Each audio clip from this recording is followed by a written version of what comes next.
नमस्कार, जनता मांगे जवाब में आपका स्वागत है। मैं हूं आपके साथ दीपक भदौरिया। देश में संभल और अजमेर शरीफ दरगाह को लेकर हुई सियासत अब खत्म होने का नाम नहीं ले रही है। सियासतदार इस मुद्दे पर बयानबाजी करके मुद्दे को और ज्यादा ज्वलंत बना रहे हैं। आज चर्चा इसी मुद्दे पर करेंगे, धर्म स्थलों पर सियासी घमासान। चर्चा को विस्तार दें उससे पहले देख लेते हैं ये रिपोर्ट। उत्तर प्रदेश के संभल में शाही जामा मस्जिद को लेकर विवाद जारी है। बीते रविवार को जामा मस्जिद को हरिहर मंदिर बताते हुए दाखिल वाद के आधार पर किए गए सर्वे के दौरान हिंसा भड़क गई थी। इस हिंसा में 5 लोगों की मौत हो गई और कई अधिकारियों समेत दर्जनों लोग घायल हुए। शाही जामा मस्जिद के हरिहर मंदिर होने का दावा करने के मामले में सिविल जज सीनियर डिवीजन संभल स्थित चंदौसी की कोर्ट में शुक्रवार को पहली सुनवाई हुई है। उधर मस्जिद का विवाद अब सुप्रीम कोर्ट में भी पहुंच गया है।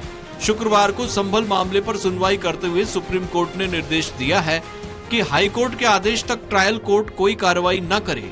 संभल मसले पर राजनीति भी हावी रही। जहां सर्वे के दौरान हुई हिंसा को विपक्षी दलों ने सरकार की नाकामी बताया, तो वहीं सरकार ने कहा है कि सर्वे का आदेश अदालत का है। नेता प्रतिपक्ष राहुल गांधी ने सुप्रीम कोर्ट से इस मामले का संज्ञान लेने का अनुरोध किया है।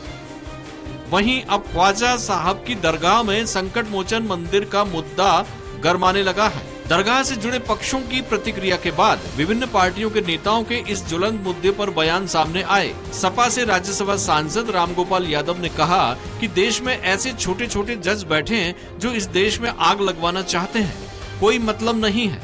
हमारे देश और दुनिया भर के लोग वहाँ आते हैं। अब उसे विवादों में घसीटना ओछी मानसिकता का प्रतीक है।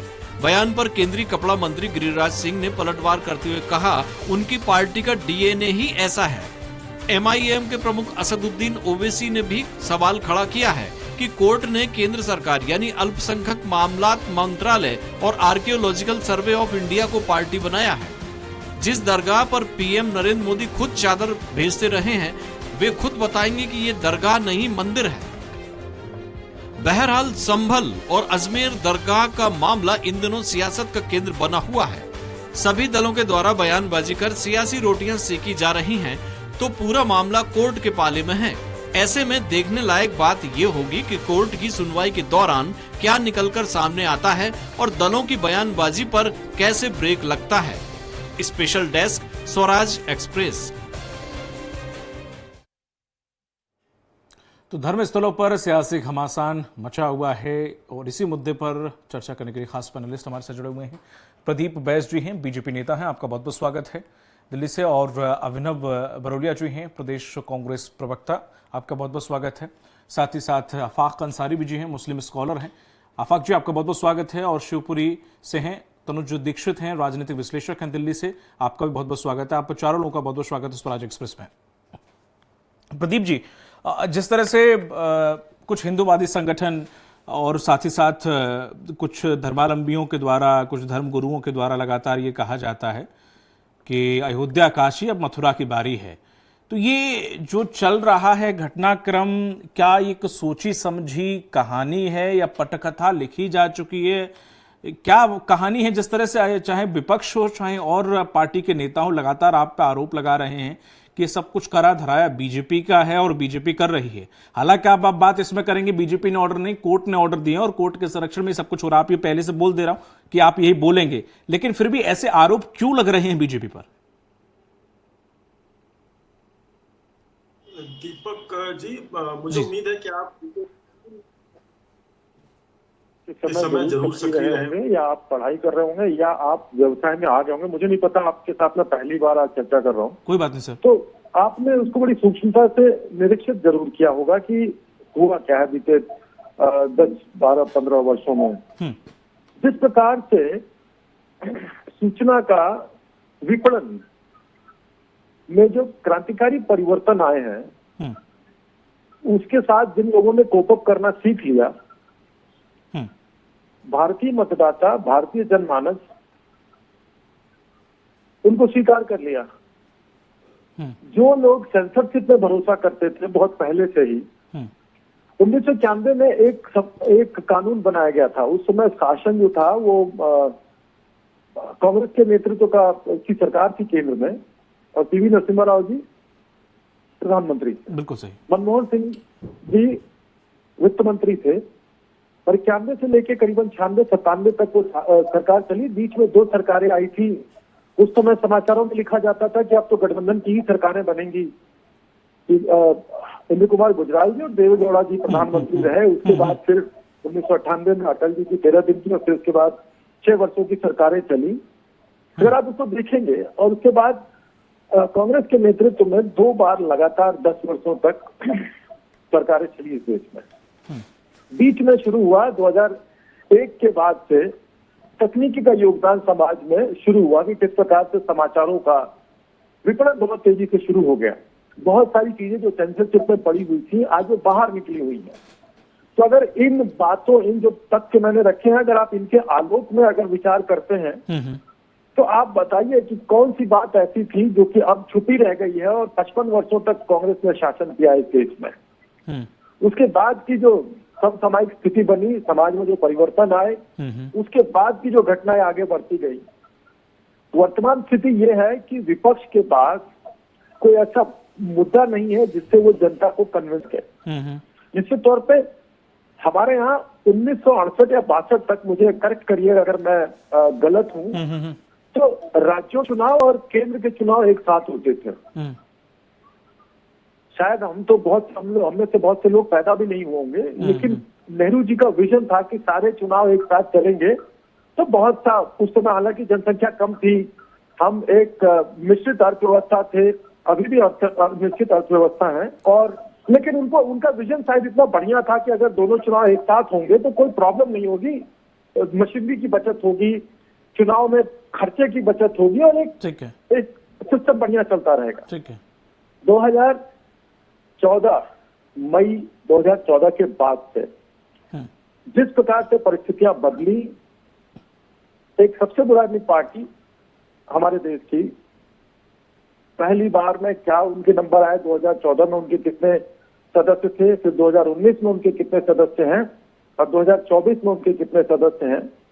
आप इसको देखिए, रह क्या गया है सिवाय आरोप लगाने के। परिवारवादी पार्टियां, क्षेत्रवादी पार्टियां, भाषाई पार्टियां, इनको छोड़ दीजिए। प्रमुख विपक्षी दल, मुद्दा क्या है बचा हुआ? आपने इतिहास सर ऐसे उठाया, मुझे लगा कुछ बहुत तथ्यात्मक जानकारी शायद आप बताने वाले हैं, तो मैं भी बड़ा उत्सुकता से सुन रहा था इस चीज को। नहीं, अब आता हूँ ना, अभी बातें खत्म नहीं हुई ना। आपके कार्यक्रम की एक अच्छाई है कि यहाँ पे मौका, सर 8 घंटे का समय थोड़ा संक्षिप्त में चाहूंगा सर, बैस सर। नहीं, देखिए ये जो आरोप लग रहे हैं, अगर उससे मैं बात करूं तो राजीव गांधी जी थे 89-90 के काल में जिन्होंने अयोध्या जी का ताला खुलवाया था। फिर उन्होंने उन्हीं के मतलब वो तो थे नहीं, लेकिन उनके नेतृत्व वाली सरकार ने 1991 में एक एक्ट लाया था और एक बड़ी नीति ये थी कि तुष्टीकरण, वोट बैंक को पाले रखो, बाकी सबको बेवकूफ बने रहने दो। मैं बड़ा क्षमा प्रार्थी हूँ दीपक जी कि आपको मेरे तथ्यों में कोई तथ्य नहीं समझ में आया। हो सकता है कि आपके तथ्यों की अपेक्षा बहुत ज्यादा हो और मैं बड़ा ऐसा कुछ नहीं सर। एक्चुअली मैं टॉक टू टॉक वाली चीज करना चाह रहा था। आप थोड़ा अतीत में लेके, मुझे लगा कुछ बहुत ऐसी चीज है जो निकाल के ला रहे होंगे आप खुद। दर्शक समझ रहे हैं। देखिए, जो मतदाता है इस देश का, जो वोट देता है, इन सारी चीजों को देख करके वो समझ जाता है। आपके दर्शक समझ जाएंगे कि मेरा इशारा किस तरफ है। ठीक है। और कांग्रेस से अपना शब्दों को मैं बर्बाद करूं, आपके समय को बर्बाद करूं, मेरी आत्मा गवारा नहीं देती सर। ये देश समझ चुका है। ठीक है। अभी सुप्रीम कोर्ट में एक ऑब्जर्वेशन आया था, उससे बहुत सारी जनता की जो कंफ्यूजन थी वो क्लियर हो गई है। अब आगे दूसरे वक्ताओं को अवसर दें। ठीक है सर, मैं आपके पास लौटूंगा। अब बरौलिया जी, जिस तरह से ये घटनाक्रम चल रहा है, अगर बीजेपी पे आरोप लगाएं या किसी और पे आरोप, आखिर बीजेपी पे आरोप आप लगाते क्यों हैं? क्योंकि जो भी हो रहा है कोर्ट के सानिध्य में ही हो रहा है, कोर्ट के आदेश पर हो रहा है। उसके बाद अगर आप बीजेपी को अगर टारगेट करें तो आखिर इसके पीछे की क्या वजह है, जबकि सब कुछ कोर्ट के सानिध्य में हो रहा है? देखिए, टारगेट की बात नहीं है। भारत देश, जब से हमने आज़ादी की लड़ाई लड़ी है, कांग्रेस पार्टी ने, आरएसएस बीजेपी ने वहाँ पे भी अपना योगदान नहीं दिया। देश बनाने में जब से 1947 के बाद से नेहरू जी प्रधानमंत्री रहे, इंदिरा जी रहे, लाल बहादुर शास्त्री जी रहे, और लगातार पीवी नरसिम्हा राव जी से लेके और अभी तक मनमोहन सिंह जी के तक लगातार कांग्रेस ने इसको, देश को बनाने में अपना योगदान दिया है, आज़ादी से लेके आज तक। तो देश में अगर कुछ भी गलत हो रहा होगा तो आवाज़ तो उठानी पड़ती है।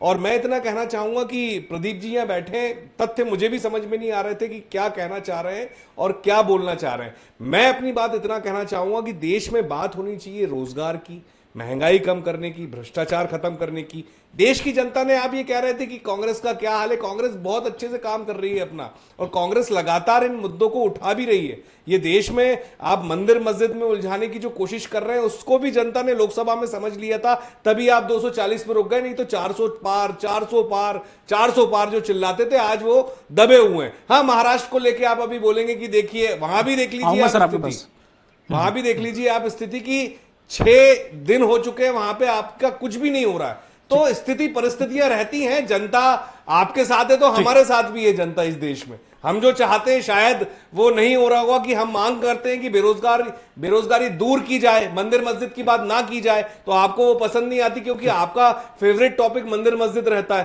तो इस देश को आजादी से लेके आज तक जो चल रहा है वो हम अच्छा करने की कोशिश कर रहे हैं और करते रहेंगे। राहुल गांधी जी ने भी जो कोशिश करी थी ना, आपके अच्छा मैं आपके बीच में बोला था क्या प्रदीप जी, एक शब्द भी आपकी बातें तो जनता सुन रही है, समझ में नहीं आ रहा था। अब जब मैं बोल रहा हूं तो आप बीच में बोलने लगे। इतना लंबा 4 मिनट तक बोला और मैंने 1 मिनट भी नहीं बोला और आप बोलने लगे, टोकने लगे। यही तो आदत है आप भाजपा के लोगों की, जब सच्चाई बोलो जनता के सामने तो बोलने लगते हैं, पोल खुल जाती है आप लोगों की। ठीक है, आफाक जी मैं आपके पास आऊंगा कि जिस तरह से अभी जो चल रहा है, चाहे वो ज्ञानवापी हो, उससे पहले अयोध्या हो, बीच में कुछ में और कस्बों में भी कुछ करा रही है, इसके लिए जाए तो ये जितना मुझे समझ बहुत कुछ छुपा के रखा गया उसको खंगालने या खोजने की अगर कोशिश हो रही है तो इसमें दिक्कत क्या, और सब कुछ अदालत के संज्ञान में हो रहा है। यानी कि जब न्यायालयीन प्रक्रिया है तो उसमें विपत्ति किसी को होनी नहीं चाहिए, आपत्ति किसी को होनी नहीं चाहिए। तो एज अ मुस्लिम स्कॉलर अगर आप देखें तो देश में इस वक्त, सिर्फ मैं इस वक्त अजमेर की बात नहीं करूंगा, ना मथुरा या ज्ञानवापी, किसी की एक की पर्टिकुलर की बात नहीं कर रहा हूं, जो इस वक्त चल रहा है वो किस दिशा में की ओर जा रहा है और क्या करने की कोशिश हो रही है? आपने मुझे मौका दिया। सबसे पहले मैं ये बोलूंगा कि हम एक हिंदुस्तान के सच्चे नागरिक हैं और हिंदुस्तान के जितना हक हिंदुओं का हक से कई ज्यादा हक मुसलमानों का है, और भाईचारे की एक मिसाल अगर कहीं मिलती पूरी दुनिया में वो हिंदुस्तान की मिलती है। एक और ज्ञानवापी हो, चाहे मथुरा की बात हो, चाहे वो संभल की बात हो, भाजपा मुद्दों से भटकाती है। हमेशा हिंदू मुसलमान की राजनीति करना इनकी फितरत है और हमेशा बांट करके इन लोगों ने अपनी रोटियां सेकी हैं। ये लोग मुद्दा हमेशा भटकते हैं, चाहे वो हिंदू मुसलमान की बात हो, चाहे पाकिस्तान की बात हो। और हमेशा भाजपा के लोग जब सुबह उठते हैं तो भगवान का नाम बाद में लेते हैं, ये पहले मुसलमान बोलते हैं, पाकिस्तान बोलते हैं। देश की जनता ने आपको बहुमत दिया था तो आप उस पर काम करिए। जितना आप हिंदुओं का काम करते हैं उससे कई ज्यादा मुसलमानों का काम करिए। एक मुस्लिम होने के नाते आज कहीं ना कहीं 10 साल मोदी सरकार को हो गए हैं, एक डर का माहौल देश में पैदा किया है तो भाजपा ने और मोदी सरकार ने किया है। और उसका उदाहरण चाहे उत्तर प्रदेश हो, चाहे राजस्थान हो, चाहे मणिपुर, 1 साल से ऊपर हो गया मणिपुर पर कोई चर्चा नहीं करते हैं, प्रधानमंत्री जी मौन है, उसका जवाब कौन देगा? और भाजपा के मित्र आके ये कहते हैं कि 70 साल में कुछ नहीं हुआ। ये मैं कहना आपसे इस चैनल के माध्यम से कहना चाहता हूँ, जो 70 साल में चाहे वो कांग्रेस की सरकारें नहीं हो, चाहे दलों की, वो नहीं कर पाई, उन्होंने माहौल खराब नहीं किया। वो माहौल आज जिस तरीके से भाजपा खराब कर रही है दुर्भाग्यपूर्ण है। आफाक जी भाजपा अगर माहौल खराब कर रही है, भाजपा पत्थर फेंकने नहीं जाती है, भाजपा पुलिस पर हमला नहीं कर रही है, कर कौन रहा है आपको पता है, तो क्या वो सही है? अगर कोर्ट किसी चीज का, ये तो अब 2 चीजें हैं, या तो आप उन्हें असामाजिक तत्व बोलिए कि हाँ वो माहौल बिगाड़ने की कोशिश कर रहे हैं इसकी आड़ में, ये असामाजिक तत्व है वो, क्योंकि अगर कोर्ट ने कोई चीज का निर्देश दिया है तो फिर वो तो सबके लिए पालन करना पड़ेगा आपको। पालन सबके लिए बराबर होती है। मैं आपके चैनल के माध्यम से बता दूं, आज न्यायपालिका बची कहाँ है? 2 घंटे के अंदर याचिका भी लगाई जाती है, उसकी सुनवाई नहीं होती है, एक पक्ष को सुन के सीधे फैसला दे जाना और डायरेक्ट मस्जिद पर हमला कर देना नहीं चाहता। तो आप न्यायपालिका को नहीं मानते? आज पत्थर मुसलमानों पे हिंदू समाज के वो ठेकेदार फेंक रहे हैं जो भाजपा के संरक्षण में प्रशासन फेंक रहा है। प्रशासन खुद के द्वारा आपके चैनलों के वीडियो के माध्यम से देखा, यहाँ पर मुसलमानों ने कोई पत्थर नहीं फेंका। अगर कोई जुलूस निकलता है तो वहां पर आपने शायद दूसरी तस्वीरें देखी होंगी, पर हमने शायद दूसरी तस्वीरें देखी। मैं आपसे सवाल करना चाहता हूँ, आफाक जी, आपने शायद दूसरी तस्वीरें देखी हैं। आप उस चीज को असामाजिक तत्व नहीं कह रहे हैं, आप उल्टा प्रशासन को भी और न्यायपालिका को भी घसीट रहे हैं। अगर आप ये कह सकते थे कि हाँ वहां पर कुछ असामाजिक तत्व थे जिन्होंने माहौल बिगाड़ने की कोशिश की, आप उसको सही ठहराना चाहते हैं? देखो, झूठ को झूठ, सही को सही हम लोग कहते हैं। चाहे असामाजिक तत्व हर धर्म में होते हैं, बिल्कुल होते हैं, मैं कोई पैरवी नहीं कर रहा हूँ। हाँ, बिल्कुल लेकिन आज जो तथ्य है, 2 महीने पहले बहराइच का मामला हो, आज 1 सप्ताह पहले संभल की घटना हो, जोधपुर राजस्थान इन्हीं की सरकार है, भाजपाइयों की, वहां पर क्यों नहीं पुलिस के संरक्षण में पत्थर फेंकवाए जा रहे हैं और खुलेआम वीडियो है। इसका जवाब के प्रदीप जी देंगे? क्या ये भाजपा देगी? खुलेआम देश का माहौल, प्रदेश का माहौल खराब निरंतर किया जा रहा है, इस पर कोई चर्चा नहीं है। मुद्दों से भटक कर सिर्फ हिंदू मुसलमान करना इनकी फितरत है। ठीक है। तनु जी, जिस तरह से देश में इस वक्त जो हो रहा है, ठीक है, उसे राजनीति से जोड़ के देखेंगे, क्योंकि राजनीतिक पार्टियों का इंटरेस्ट होता है और प्रत्यक्ष अप्रत्यक्ष रूप से उन्हें इसका फायदा भी मिलता है समय समय पर। अगर इस पूरे घटनाक्रम को देखें कि अब ये ट्रेंड सा चल गया है, जैसे अब देखें, पहले चलो अयोध्या थी, अयोध्या के बाद कुछ और निकला, चलो ठीक है, समझ में आता है, या दिल्ली पे कोई किसी मस्जिद पे कोई समझ में आता है कि हाँ भाई सीढ़ियों के नीचे भगवान दबे हुए हैं, समझ में आता है। ज्ञान व्यापी बिल्कुल मथुरा मंदिर से मैंने भी देखा, बिल्कुल अटैच्ड है, हो सकता है वहां पे कुछ हो, समझ में आता है। लेकिन अब तो गली मोहल्ले में भी कोई दरगाह बनी हुई है, कोई मस्जिद बनी हुई है, अब तो लोग उसके भी सर्वे कराना, अभी ट्रेंड चल गया है कि याचिका लगाओ और उसके बाद फिर उस पर नतीजा संभल का है अपने पास।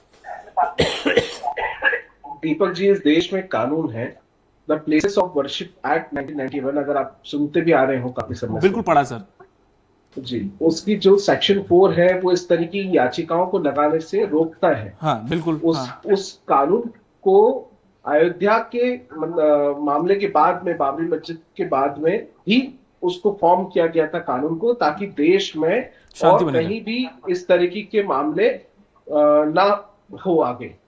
लेकिन मैं अब थोड़ा सा इसमें स्पष्ट भी कर दूं कि उसकी जो धारा 3 है वो ये बताती है उस कानून की कि जो भी जगह 15 अगस्त 1947 तक जिस भी कैरेक्टर में थी, यानी मंदिर की जगह मस्जिद वो यथावत रहेगी, ठीक है। लेकिन 2022 में माननीय सर्वोच्च न्यायालय और खास करके चीफ जस्टिस ऑफ इंडिया की बेंच ने एक फैसला सुनाया।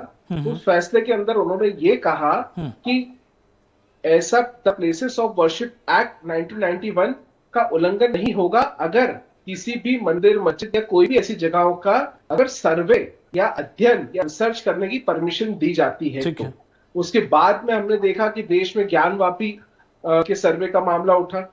उसके बाद में हमने देखा कृष्ण जन्मभूमि मथुरा में जो इबादत गाह है उसका मामला उठा। उसके बाद में हमने देखा कि संभल में जामा मस्जिद के सर्वे का मामला उठा। उसके बाद में हम देख रहे हैं कि परसों ही जो है अजमेर में ख्वाजा शरीफ की जो दरगाह है वहां पर मामला उठा। तो देखिए, लगातार ये एक किसी माननीय सर्वोच्च न्यायालय के एक किसी ऑर्डर के तहत इसको अब एक शहर मानी जाएगी। लेकिन जिस तरीके से आज सुप्रीम कोर्ट ने सुनवाई करते हुए एक रोक लाई की निचले स्तर की जो अदालत है, देखिए ये भी बहुत महत्वपूर्ण फैसला है, वो ऐसे मामलों में खास करके जामा मस्जिद का जो मामला है संभल का, उसमें ये बोला गया है कि जो डिस्ट्रिक्ट कोर्ट है वो इसमें सुनवाई नहीं कर सकेगा। एक तरीके से सिर्फ कोर्ट के आदेश पर स्टे है, बल्कि डिस्ट्रिक्ट कोर्ट का इंटरवेन करने के लिए उन्हें भी रोक है। साथ में अब इस मामले की सुनवाई, क्योंकि संभल का जो उच्च न्यायालय है वो इलाहाबाद में लगता है, तो इलाहाबाद हाईकोर्ट अब जो है आगे की सुनवाई करेगा। इसके अतिरिक्त एक इस ऑर्डर के अंदर एक बहुत महत्वपूर्ण चीज है कि जो भी पिटिशनर दायर करेगा हाईकोर्ट में केस, 3 दिनों के अंदर उसके मामले की सुनवाई होगी। तो ऐसे कई सारे महत्वपूर्ण बिंदुओं पर सुप्रीम कोर्ट ने संज्ञान लेकर के उस पिटिशन में जो ऑर्डर दिया है वो दिया है। और देखिए, एक बहुत महत्वपूर्ण चीज की रिपोर्ट जो भी हो सर्वे की, वो बंद लिफाफे में जज तक पहुंचेगी, उसे पब्लिकली मीडिया में, जिससे कि जो हम कहते हैं ना हार्मोनी मेंटेन रहे, दो समाज के बीच में किसी भी तरीके का विवाद ना हो। तनु जी, इसमें थोड़ा सा समझ में नहीं आया। ये तो ठीक है, आपने सर्वे कर सकते हैं ये कहा कोर्ट ने, लेकिन फिर सर्वे का फायदा क्या है कि जब आप सर्वे करा के वहां, क्योंकि लोग सर्वे को ये समझ लेते हैं कि या तो चोर की दाढ़ी में तिनका है और या तो फिर वो गलत भ्रम में उन्हें फंसा दिया जाता है कि अब तो सर्वे हो गया, अब यहाँ पर आगे की कार्रवाई होगी, तो लोग भड़क जाते हैं, या फिर उसके बाद सर वो कार्रवाई करने के लिए कानून बदलना होगा, क्योंकि कानून एक बना हुआ है, वो ये मंजूरी नहीं देता है कि अब किसी के कैरेक्टर को बदले। The places of worship act 1991, तो सर्वे कराकर फिर वो रिपोर्ट रख ली जाए, आगे कुछ हो तो नहीं सकता उसमें? नहीं हो सकता जब तक कानून है, और कानून में संशोधन नहीं होगा बहुत मुश्किल है। लेकिन हाँ, उसके ऊपर भी, कानून के ऊपर भी इस देश में न्यायालयीन व्यवस्थाएं हैं। हालांकि न्यायालय भी कानून की धाराओं के अंतर्गत और कानून के अंतर्गत ही अपना कार्य करते हैं। ठीक है। तो बाकी इसमें किसी भी रूप से अगर हम देखें, दोनों एस्पेक्ट्स को समझें, तो ये जो रिपोर्ट्स है, ये सिर्फ महज एक रिपोर्ट्स तक ही मुझे लगता है सीमित रहेंगी, क्योंकि हमें याद है कि अयोध्या मामले में भी अगर इतने सबूत और इतनी सारी चीजों के बाद में अगर मामला दर्ज हुआ था, तो कितने साल लग गए उसमें न्यायपालिका में कि इसका परिणाम आते आते। तो बहुत जल्दी सब कुछ होना ऐसा असंभव सी ही एक बात लगती मुझे। ठीक है। बीजेपी नेता बैसर, जिस तरह से देखा जाए, जो संभल में हुआ, जो हमारे मुस्लिम स्कॉलर जिक्र कर रहे थे कि ये सब बीजेपी शासित राज्यों में ये सब कुछ हो रहा है, कि अप्रत्यक्ष रूप से पुलिस का इस्तेमाल या इंटेलिजेंस या प्रशासन का इस्तेमाल करके एक आबादी पर, एक विशेष वर्ग पर जानबूझकर टारगेट उन्हें किया जा रहा है, और इसमें बीजेपी का हाथ है। देखिए, ये लोग जो है, जब आप उनके नाम के आगे एक प्रीफिक्स लगा देते हैं तो जनता समझ जाती है कि इनके विचार कहां तक जाएंगे। अब जब वो जमाने लग गए, एक बार आप हमें भी तो समझाएं, सब जनता समझ रही है, थोड़ा आप ही कह देते हैं, थोड़ा सा खुलकर बोले ना सर। नहीं, ये इस्लामिक स्कॉलर है, तो निश्चित तौर पर वो अपने धर्म के ही बचाव करेंगे। उसकी गलतियां भी होंगी तो उसके बारे में उनके बचाव नहीं कर रहे हैं श्रीमान सुदीप जी, के ऊपर जो विचारधारा आप लोग खराब कर रहे हो। आप विचारधारा को खराब मत करिए, देश का माहौल खराब मत करिए। हमारी विचारधारा देश के लिए और किसी पार्टी के लिए नहीं है। अब जो अदालत ने जो आदेश दिए थे उसको कार्यान्वित करने में इनको परेशानी हो रही है, तो इनके अकल का अंदाजा इसी बात से लगाया जा सकता है। ये लोग तो आग लगा के निकल लिए। अब जामा मस्जिद के अगल बगल जो परिवार हैं, अभी तक उनके ताले नहीं खुले हैं। 5-4 लड़कों की इसमें जान जा चुकी है।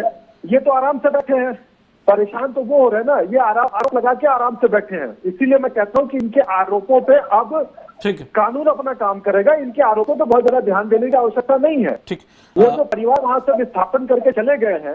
ठीक है सर, बिल्कुल। अब समय कम है, एक कमेंट करिए आप। पर बात करिए। हमें अपने देश पर, देश की विचारधारा पर और अपनी न्यायपालिका पर पूरा भरोसा है। अभी आपने कहा भरोसा नहीं है सर। ऐसा नहीं है, आपने गलत सोचा। आपने गलत सोचा। अब जब आपने फर्स्ट कमेंट में यही कहा कि न्यायपालिका भी अब उस पर भरोसा नहीं रहा, तो फिर अब कुछ बात ही खत्म हो गई सर। फिर तो बात ही खत्म, तो देश में जंगल राज चल रहा है फिर आपके हिसाब से। श्रीमान, जंगल राज तो ये लोग कर रहे हैं ना, जो लोग सत्ता चला रहे हैं, जो सत्ता पक्ष के लोग हैं, उन लोगों की तो करेंगे ना।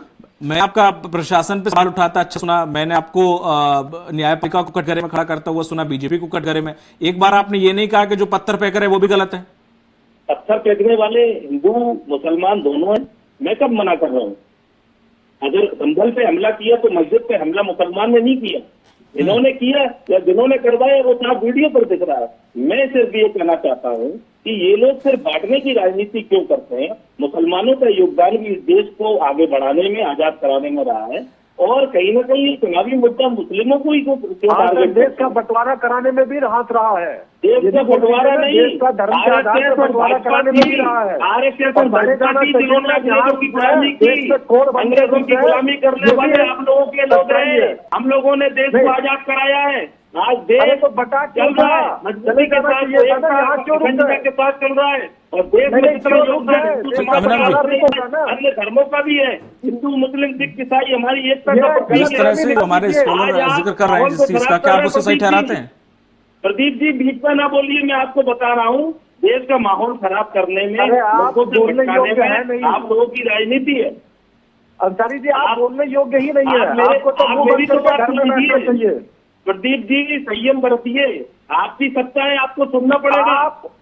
आप लोग देश चला रहे हो, संयम बरतने की हमें राय दे रहे हैं। आप तो ये बताइए, आप मुसलमानों में हो या नहीं? जो घर आप एक का विरोध करते हो या नहीं? कुछ आपके पास? ठीक है, ठीक है, ठीक है, ठीक है, अभिनव जी, ठीक है सर, आप दोनों लोग थोड़ा सा शांत रहिए, समय का अभाव है। क्या जितना मुस्लिम स्कॉलर से मुझे समझ में आया, उन्होंने एक तरीके से ये कहा कि हम असुरक्षित महसूस कर रहे हैं। एक तरीके से उनका कहने का मतलब ये हुआ, हाँ भी बोल रहे हैं। अब भारत में भी शायद एक इकलौता देश है जो लोकतांत्रिक देश है जहां पर ये शायद अपने देशों से भी ज्यादा बरकत और संपन्नता के साथ फल फूल रहे हैं, उसके बावजूद उन्हें आज भारत में कहीं ना कहीं डर का एहसास हो रहा है। डर नहीं लग रहा है, डर नहीं लग रहा है। मैं अपनी असुरक्षित महसूस कर रहे हैं ना सर।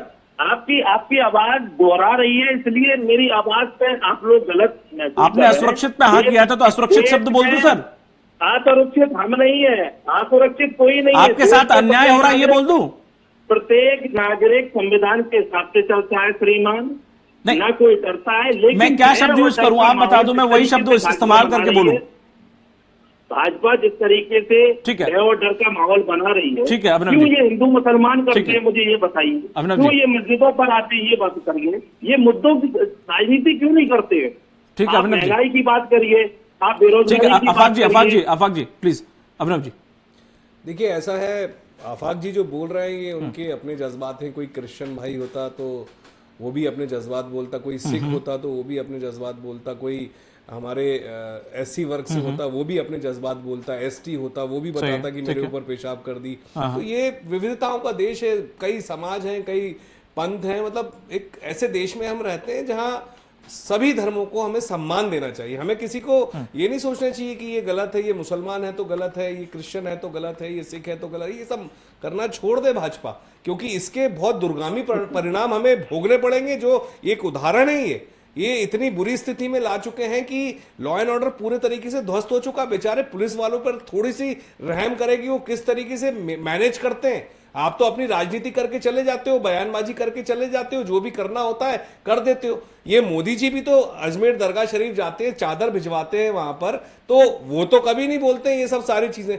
तो कम से कम मोदी जी का ही मान रख लो कि वो ऐसी बात कभी नहीं करते हैं कि ये इस धर्म का है या उस धर्म का है। यहाँ पे बैठ के प्रवक्ता लोग ऐसी बातें कर लेते हैं, मुझे तो बहुत ताजुब होता है। हम हिंदू, मुस्लिम, सिख, ईसाई सबको लेके चलने की बात करते हैं तो हमें कोसने लगते हैं कि अरे ये तो एक वर्ग विशेष को वो करते हैं, प्यार करते हैं। अरे हम सबको प्यार करते हैं, हम हर धर्म का सम्मान करते हैं। समय का अभाव है, माफ कीजिएगा बहस जी, मैं नहीं ले जा पाऊंगा इस डिबेट को आगे। प्रदीप जी आपका, तनु जी आपका, अभिनव जी आपका और आफाक जी आप चारों लोगों का बहुत बहुत शुक्रिया इस परिचर्चा में शामिल होने के लिए।